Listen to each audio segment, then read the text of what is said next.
Hello everyone, hello aspirants, कैसे हैं आप और कैसे चल रही है आप सबकी पढ़ाई। तो आज है 25 अगस्त। ये व्लॉग शूट किया था मैंने 25 अगस्त को और सुबह के बज रहे हैं 3:30। एक्चुअल में 15 मिनट आगे है घड़ी, तो मेरी सुबह हो गई थी 3:30 बजे। और ये मैं आपको बाहर का व्यू दिखा रही हूँ, एकदम शांत माहौल और बहुत ही प्यारी सी ठंडी ठंडी हवा चल रही थी। मंदिर जो है उसमें लाइट जल रही थी और बहुत ही डिसेंट सा मौसम था, तो बहुत अच्छा लग रहा था। और मुझे थोड़ी बहुत नींद भी आ रही थी क्योंकि मैं सोई भी लेट ही थी, तो नींद आ रही थी, इसलिए मैं नींद भगाने के लिए थोड़ी सी बालकनी में चली गई थी। फिर उसके बाद मैंने पढ़ाई की थी अराउंड 2-2.5 घंटे और फिर बस वही नॉर्मल नहाना धोना पूजा करना। और पूजा के बाद में मैंने ली कड़क सी बहुत ही अच्छी सी चाय, जिससे मैं एकदम रिफ्रेश हो गई थी। फ्रेंड्स, मेरे पास एक मैसेज आया था कि दी आप व्लॉग डेली क्यों नहीं डालते हो। और ये मैंने पिछले वीडियो में कहा था आपको कि मैं डेली व्लॉग डालूंगी, लेकिन फ्रेंड्स वाकई में इट्स क्वाइट डिफिकल्ट, बहुत ज़्यादा डिफिकल्ट हो जाता है। काम भी, पढ़ाई भी, उसके साथ में बच्चा भी, और फिर व्लॉगिंग, शूट, एडिटिंग, बहुत ज़्यादा हेक्टिक शेड्यूल हो जाता है। और फिर मुझे लगता है कि अभी जो है मुझे ज़्यादा फोकस अपनी पढ़ाई पे करना है, क्योंकि अब मेरी एग्ज़ाम को जो कि सीएटी की है वो काफ़ी दिन नहीं बचे हैं, उसको बहुत कम टाइम रह गया है। तो वैसे तो मैं कोशिश करूंगी कि अभी मैं आपके लिए जल्द से जल्द व्लॉग लेके आऊं, लेकिन मैं थोड़ा सा लीनियंट हो जाती हूँ उसमें, क्योंकि मेरा फोकस जो है वो थोड़ा सा पढ़ाई की तरफ हो जाता है। इस वजह से मैं डेली व्लॉग नहीं लेके आ पा रही हूँ। एक फ्रेंड्स, मेरे पास एक सिस्टर का कमेंट आया था कि मुझे ऐसा लगता है कि मैं डिप्रेशन मोड में हूँ, मुझे जब भी किताब खोलती हूँ सिर्फ रोना ही रोना आता है। करना बहुत कुछ है लाइफ में, लेकिन हो नहीं पा रहा है, बस ऐसा लगता है पूरे दिन रोती रहूँ रोती रहूँ। तो देखिए, इस पे मैं आपको एक चीज़ कहूँगी कि अगर आपको सीरियस डिप्रेशन है तो प्लीज़ आप एक बार डॉक्टर को दिखा लीजिए, क्योंकि एक बार डॉक्टर को या काउंसलर को दिखाने से हमारा जो मन होता है वो बहुत ज़्यादा हल्का हो जाता है। ये बहुत डीप बीमारी है, अगर आप इसको सीरियस नहीं लेंगे तो आपको आगे जाके हेल्थ इश्यूज हो जाएंगे। और अगर आपको लगता है कि आप अपने माइंड को कंट्रोल कर सकती हैं कुछ टाइम तक, अगर आपका माइंड कंट्रोल हो रहा है तो फिर वो आपकी थोड़ी सी सोच को आपको थोड़ा सा चेंज करना होगा, थोड़ा सा माइंड पॉजिटिव मोड की तरफ लेके जाना पड़ेगा। देखिए, मुझे ऐसा लगता है कि रोने धोने से कुछ भी नहीं मिलता है। रोने से सिर्फ और सिर्फ आपकी नेगेटिविटी बाहर आती है और आपके दिमाग में जो बुरे ख्याल हैं केवल वही आ सकते हैं और कुछ भी हासिल नहीं होता। देखिए, एक फेज जो होता है, एक टाइम ऐसा आता है कि हमें ऐसा लगता है कि हम जीवन में कुछ नहीं कर सकते, हमारा जीवन स्टॉप हो चुका है, हमने क्यों पढ़ाई की थी, ऐसा हर किसी के जीवन में आता है। और जब ये फेज आता है ना फ्रेंड्स, तो रियली में यही आपका टर्निंग पॉइंट होता है।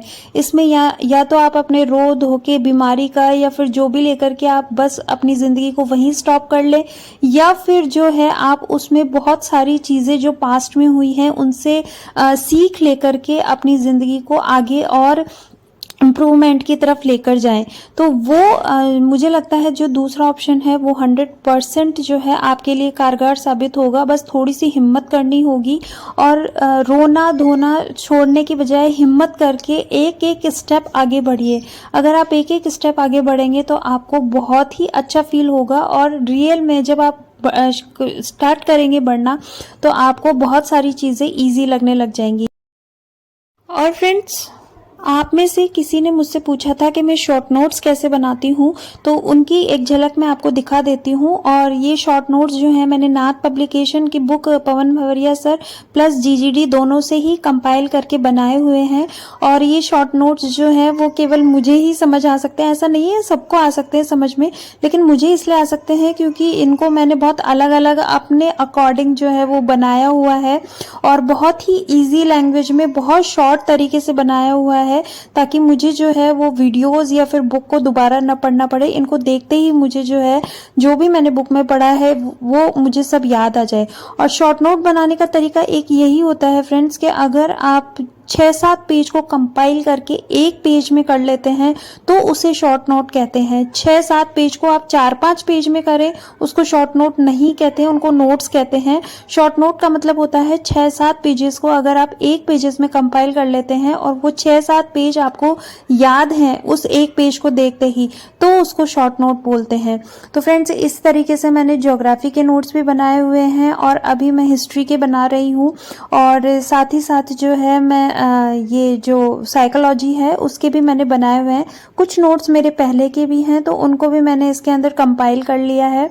और मुझे ऐसा लगता है कि अगर आप पढ़ाई कर रहे हो तो शॉर्ट नोट्स बनाना जो है वो मैंडेटरी होता है, क्योंकि अगर आप शॉर्ट नोट नहीं बनाते हो तो बार बार जो भी आपने वीडियो पढ़ी है या फिर जो भी आपने जो भी जिस भी सोर्सेज से पढ़ा है वो आपको बार बार देखना पड़ता है और वो बहुत ही लेंदी वे में होता है।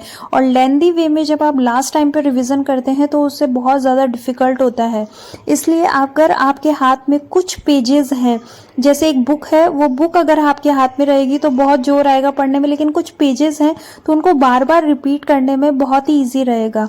और एक चीज़ और फ्रेंड्स, जो मैंने कहा था कि मैंने पिछली गलतियां जो है वो नहीं दोहराना चाहती हूँ, तो पिछली गलतियों से मैंने यही सीखा है कि आप जो है वो कंटेंट को ज़्यादा ना रखें, कंटेंट प्रोडक्टिव हो और साथ ही साथ उसका मल्टीपल टाइम रिवीजन हो तो आपको रिजल्ट देखने को मिलते हैं, डेफिनेटली देखने को। एक फ्रेंड्स, मुझसे किसी ने पूछा है कि आपका बेबी कितना छोटा है, तो मेरा बेबी जो है वो 10th मंथ में एंटर कर चुका है और अभी वो इतना छोटा है कि उसको बिल्कुल भी नहीं समझा सकते हैं आप। उसको जो करना होता है वो वही करता है, तो वो मेरे हिसाब से मोल्ड नहीं होता, मुझे उसके हिसाब से मोल्ड होना पड़ता है। इसीलिए आप बार बार बोलते हैं कि आपका टाइम टेबल क्या है, मेरा कोई फिक्स टाइम टेबल नहीं है। ये फ्रेंड्स, मैंने CET के लिए मार्क्स को डिस्ट्रीब्यूट कर लिया था कि कितना क्या पेपर में आता है, और इस तरीके से जो है 224 मार्क्स का जो है वो मुझे पढ़ना है और 120 मार्क्स पासिंग मार्क्स चाहिए हमें पास होने के लिए CET में। तो 224 मार्क्स का ही मैं पढ़ूंगी और इससे ज़्यादा बिल्कुल भी नहीं पढ़ूंगी। और आप देख सकते हैं कि कौन कौन से टॉपिक्स हैं जो मुझे पूरे करने हैं।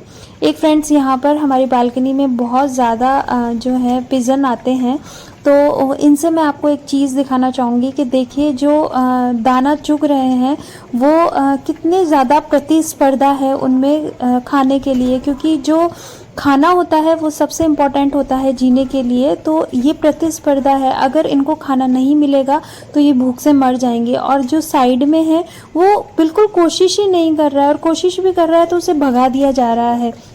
अगर आप प्रतिस्पर्धा में आगे बढ़ेंगे ही नहीं, आप कोशिश ही नहीं करेंगे, तो आपको दाना कहाँ से मिलेगा। और दाना है आपकी सीट, एक परीक्षा की जो सीट होती है, कॉम्पिटिटिव एग्ज़ाम की सीट, वो आपका दाना है।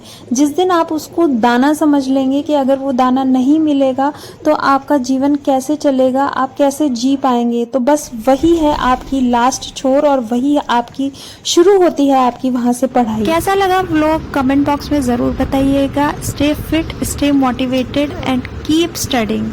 Bye bye.